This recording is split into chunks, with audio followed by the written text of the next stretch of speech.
வணக்கம் பாலகீதத்தின் செல்ல குழந்தைகளே, பாலகீதத்தின் சொந்தங்களே, எல்லோரும் எப்படி இருக்கிறீங்க? உங்கள் எல்லாருக்கும் இனிய காலை வணக்கம். ஓகேயா? எல்லோரும் சேஃபாக இருக்கிறீங்களா? Very good. இப்போ உங்களுக்கு தான் நான் எத்தனை கதை சொல்லிகிட்டே இருக்கேன். 17 கதை சொல்லியாச்சு. ஆனால் இன்னும் போடுங்க, இன்னும் கதை சொல்லுங்கன்னு கேட்டுக்கிட்டே இருக்கிறீங்க. சரி, உங்களுக்காக உள்ளதானே இந்த சேனல். ஓகே, இன்றைக்கி இன்னொரு கதை சொல்கிறேன். அந்த கதையோட பேர் என்னது? மந்திரப்பானை. என்ன பேர்? மந்திரப்பானை. ஓகேயா? மந்திரப்பானைன்னா என்னது? ஒரு கிராமத்தில் ஒரு விவசாயியும் அவன் மனைவியும் ஒரு குடிசை வீட்டில் வாழ்ந்துட்டு வருவாங்க. அவங்க ரொம்ப ஏழை. ஆனால் அவங்களுக்கு கொஞ்சம் நிலம் இருக்கும். வீட்டு பக்கத்துலேயே கொஞ்சோண்டு நிலம் இருக்கும். அந்த நிலத்தை தினசரி கொத்தி அதில் கொஞ்சம் பயிரெலாம் போட்டு அதுக்கப்புறம் அவங்க அதுலேருந்து பயிர் எடுத்து அதை விற்று வியாபாரம் பண்ணி வாழ்வாங்க. இப்படியே அவங்க டெய்லி பண்ணிகிட்ருக்கப்போ என்ன பண்ணாங்க, ஒரு நாள் இப்படியே இந்த மண்பட்டி வச்சு அந்த நிலத்தை கொத்துறப்ப என்னாச்சு, டங் அப்படின்னு ஒரு சத்தம் கேட்குது. என்ன டங்குன்னு சத்தம் கேட்குதே அப்படின்னு 2 பேரும் அந்த இடத்த பார்த்தா அந்த இடத்துல என்ன இருந்தது? ஒரு பானை இருந்தது. என்ன இருந்தது? ஒரு பானை. அது என்ன பானை? அவங்க ஏதோ பானைன்னு நினச்சாங்க. ஏதோ ஒரு பானை கிடச்சிக்கு, அரிசி போட்டு வைக்கலாம் அப்படின்னு நினச்சிட்டு அவங்க அந்த பானையை எடுத்துகிட்டு 2 பேரும் வீட்டுக்கு வந்தாங்க. அந்த பானை என்ன பானை? அது ஒரு மந்திரப்பானை. மந்திரப்பானைன்னா அது நிறைய மந்திரங்கள்லாம் செய்யும். ஆனால் அதுக்கு நிறைய கண்டிஷன்ஸ்லாம் இருக்கும். அது யாருக்கும் தெரியாது. இந்த பானை கிடச்ச உடனே இவங்க 2 பேரும், விவசாயியும் அவங்க மனைவி என்ன பண்ணுவாங்க, ரொம்ப சந்தோஷமாக அந்த பானையை எடுத்துகிட்டு வீட்டுக்கு வந்துடுவாங்க. வந்துட்டு அந்த பானைக்குள்ளே என்ன பண்ணுவாங்க, அந்த மம்பட்டியை தூக்கி வச்சுப்பாங்க. பானை பெருசாக இருந்தவொடனே அதுக்குள்ள ஒரு மம்பட்டி வைப்பாங்க. வச்சுட்டு தூங்கிடுவாங்க. தூங்கிட்டு காலையில் காலையில் முதல்ல அவங்க ஒய்ஃப் எந்திரிப்பாங்க. எந்திரிச்சு உங்க போய் பானையை போய் என்ன இருக்குது பானையில் அப்படின்னு போய் பார்த்தா 2 மம்பட்டி இருக்கும். உடனே அவசரமாக வீட்டுக்காரரை எழுப்பி, ஏங்க இங்கே பாருங்கள், நம்ம நேற்று ஒரு மம்பட்டி தானே வச்சோம், இன்றைக்கி 2 மம்பட்டி வந்திருக்குங்க, நான் நினைக்கிறேன் இது ஏதோ மந்திரப்பானைன்னு நினைக்கிறேன் அப்படின்பா. உடனே அந்த விவசாயி என்ன சொல்லுவார், ஆமாம் நம்ம ஒன்று தானே வச்சோம், எப்படி 2 வந்தது, இதுக்குள்ளே ஏதோ ஒரு அதிசயம் இருக்குதுன்னு நினைக்கிறேன் அப்படின்னு சொன்னோடனே இவன் என்ன பண்ணுவா, கொஞ்சம் காசு ஒரு 5 காசு 10 காசை மட்டும் எடுத்துட்டு வாங்க, உள்ளே போட்டு பார்ப்போம் அப்படின்னு சொல்லுவாள். உடனே என்ன பண்ணுவா, அந்த 5 காசு 10 காசையும் உள்ளே கொண்டாந்து போடுவாங்க. போட்டுட்டு அவன் என்ன நினச்சிக்குவான், தூங்கினாதான் அந்த மந்திரப்பானை ஒர்க் பண்ணோம் அப்படின்னு நினச்சிக்கிட்டு, இப்போ போடாத ராத்திரி போடு அப்படின்னு சொல்லிவிட்டு அவன் ஒய்ஃப்கிட்ட சொல்லிடுவான். உடனே நைட் ஆனவுடனே அதே மாதிரி ஒரு 5 காசு எடுத்து அந்த பானைக்குள்ளே போட்டுட்டு தூங்கிடுவாங்க. அடுத்த நாள் காலையில் பார்த்தா என்ன ஆகும், 5 காசு வந்து 10 தங்க காசாக மாறிடும். அப்பா, அது எல்லாத்தையும் தங்கமாக மாற்றுது, அதே நேரத்தில் 2 மாற்றுது அப்படின்ட்டு அவனுக்கு அவ்வளோ சந்தோஷம். உடனே அந்த காசுலாம் எடுத்து போய் அதை விற்று நிறைய சம்பாதிச்சுப்பான். நிறைய பணமாக மாற்றி அவனுக்கு வேணுங்கிற பொருள்லாம் வாங்கி சந்தோஷமாக இருப்பான். இப்படி கொஞ்ச நாள் போயிட்டுருக்கோம். அப்போது அவன் ஒய்ஃபுக்கு திடீர்னு ஒரு ஐடியா வரும். இதில் 1 போட்டால் 2 ஆகுது, கொஞ்சம் காசு போட்டால் அதெல்லாம் தங்க காசு ஆகுது, நம்ம வீட்டில் கொஞ்சம் நெல் இருக்குல்ல, அதை வேணால் கொஞ்சம் போட்டு பார்ப்போமா அப்படின்னு சொல்லி அவளுக்கு ஒரு இது வரும். ஆனால் அதுக்கு அவளுக்கு தெரியாது, அதில் தானியங்கள்லாம் போடக்கூடாது அப்படிங்கிறது அவளுக்கு தெரியாது.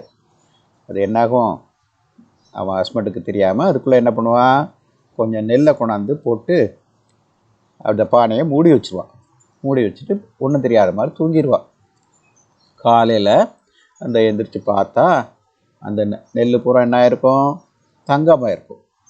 தங்கமானோடனே எல்லா நெல்லும் தங்கமாயிடுச்சு, கொஞ்சம் நெல் போட்டால் தங்கமாயிடுச்சு, இனிமேல் இதே மாதிரி நம்ம டெய்லி செய்யலாம் அப்படின்னு நினச்சி அவளுக்கு ஆசை வந்துடும்.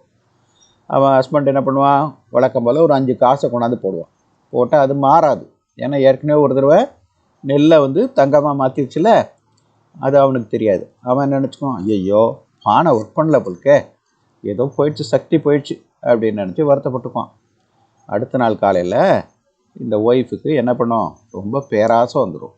அவன் என்ன பண்ணுவான், வீட்டில் இருக்க அவ்வளோ நெல்லையும் கொண்டாந்து உள்ளே கொட்டிடுவான். பானை முட்டை நெல்லாக போட்டு வச்சுருவான். போட்டுட்டு மூடி வச்சுருவான். அடுத்த நாள் பார்த்தா என்ன ஆகும்? அது பூரா தங்கமாக மாறிடும். இருக்கிற நெல் பூரா தங்கமாக மாறிடும். மாறின உடனே விவசாயம் என்ன பண்ணோம், வா வா நம்ம இன்றைக்கி விவசாயத்துக்கு போனோம், வேலை இருக்குது, பசிக்குது, கொஞ்சம் அரிசி எடுத்து கஞ்சி மாதிரி வை, இல்லைன்னா கூழ் வை, கொஞ்சம் குடிச்சிட்டு நம்ம 2 பேரும் போவோம் அப்படின்னு சொல்லிட்டு கேட்பான். அப்போ தான் அவளுக்கு என்ன ஞாபகம்? ஐயையோ, வீட்டில் இருந்த நெல் அரிசி பூரா காலியாகிருக்கும். கொஞ்சம் நெல் எடுத்து இடித்து பண்ணலான்னு நினச்சா கொஞ்சம் கூட நெல் இல்லையே அப்படின்ட்டு திருன்னு முழிப்பான். முழித்த உடனே அந்த விவசாயி கேட்பான், என்ன இப்படி முழிக்கிற அப்படின்ட்டு. என்ன இப்படி முழிக்கிற அப்படின்னு கேட்ட உடனே, இல்லைங்க, நான் எல்லா நெல்லையும் உள்ளே கொட்டிட்டேன், அது பூரா தங்கமாக மாறிடுச்சு.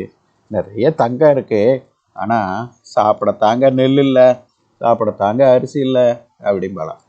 உடனே விவசாயி என்ன சொல்லுவான், பார்த்தியா, நீ ஆசைப்படலாம், பேராசைப்பட்டதுனால இப்போ நமக்கு சாப்பாட்டுக்கே வழி இல்லாமல் போச்சு, இன்றைக்கி நமக்கு சாப்பாடே கிடைக்காது அப்படின்னு சொல்லி இந்த மாம்பட்டியை தூக்குவான். மாம்பட்டியை கூட தூக்க முடியாது, ஏன்னா அவ்வளவு பசியில் அவ்வளோ வீக்காக இருப்பான்.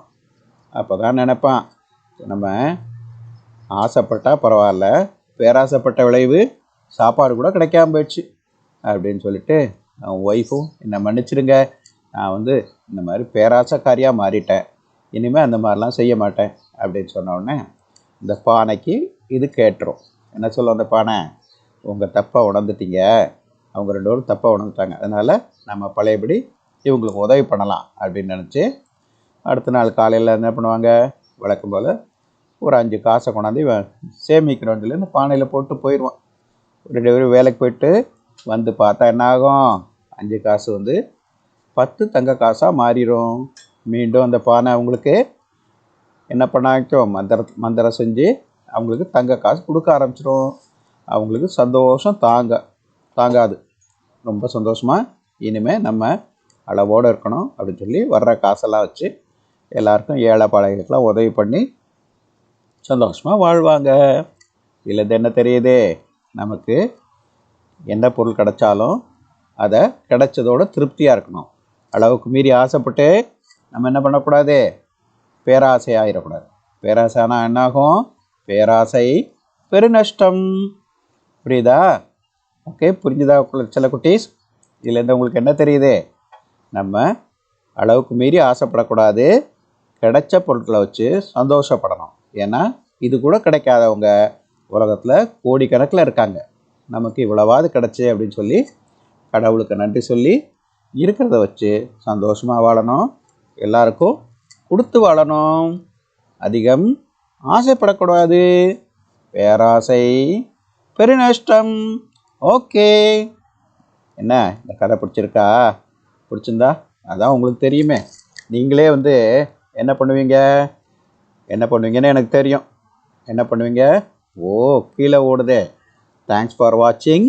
Please like, comment, share and subscribe அப்படின்னு சொல்லுவீங்களா? ஓகே, உங்கள் ஃப்ரெண்ட்ஸுக்கு நம்ம சேனல் பற்றி சொல்லுங்கள். எல்லோரும் சப்ஸ்கிரைப் பண்ண சொல்லுங்கள். ஓகே, பாய். மீண்டும் ஒரு நல்ல குட்டி கதையுடன் உங்களை சந்திக்கும் வரை உங்களிடமிருந்து விடைபெறுவது உங்கள் அன்பின் பாலகீதத்தின் கவித்தென்றல்.